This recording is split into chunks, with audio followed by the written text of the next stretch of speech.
अगर अभी आप 9th या 10th में हैं और अगर आप जेई के बारे में जानना चाहते हैं तो उसके बारे में मैं आपको बताता हूँ। JEE stands for joint entrance examination और ये एक 2 पार्ट में एग्जाम होता है जो कि हमारे कंट्री के टॉप गवर्नमेंट इंजीनियरिंग कॉलेजेस में एडमिशन लेने के लिए देना पड़ता है हमको। तो जो 2 पार्ट्स होते हैं उसके वो होते हैं जेईई मेन और जेईई एडवांस्ड। अब जो जेईई मेन होता है वो ऐसे रहता है कि उससे आपको NITs, IIITs और GFTIs में एडमिशन मिलता है।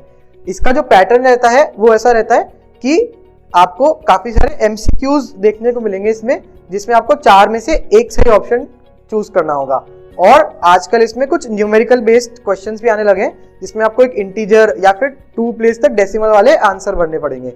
इसमें जो आपका सिलेबस रहता है वो वही 11th और 12th में जो भी आपने फिजिक्स, केमिस्ट्री और मैथ्स इनमें जो भी चैप्टर्स होते हैं वो आते हैं।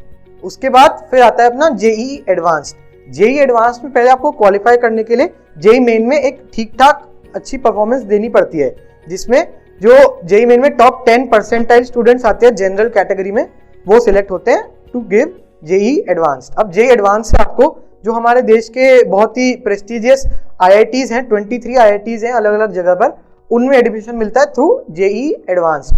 इसका जो क्वेश्चंस की डिफिकल्टी लेवल रहता है वो यूजुअली जेईई मेन से थोड़ा एक लेवल ऊपर माना जाता है और उसके जो पैटर्न आते हैं वो भी थोड़े डाइवर्स आते हैं। जैसे कि इसमें कुछ ऐसे क्वेश्चंस भी आते हैं जिसमें 4 ऑप्शन तो रहेंगे आपके पास और उसमें एक या एक से ज्यादा भी सही हो सकता है सारे भी सही हों। इसके अलावा उसमें थोड़े मैच द कॉलम वैसे वाले सवाल भी आते हैं, बाकी न्यूमेरिकल बेस्ड सवाल भी आते हैं और इसके अलावा एक कॉम्प्रिहेंशन बेस्ड क्वेश्चंस भी आने की काफी चांसेस रहती है।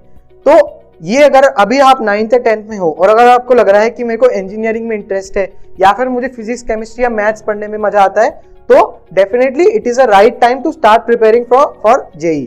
चाहे आप 10th एंड कर रहे हो या फिर 11th शुरू कर रहे हो, तो ये काफी सही टाइम रहता है आपको जेईई प्रिपरेशन स्टार्ट करने का। तो अगर आप चाहते हैं इसके बारे में और करना तो ऑल द बेस्ट।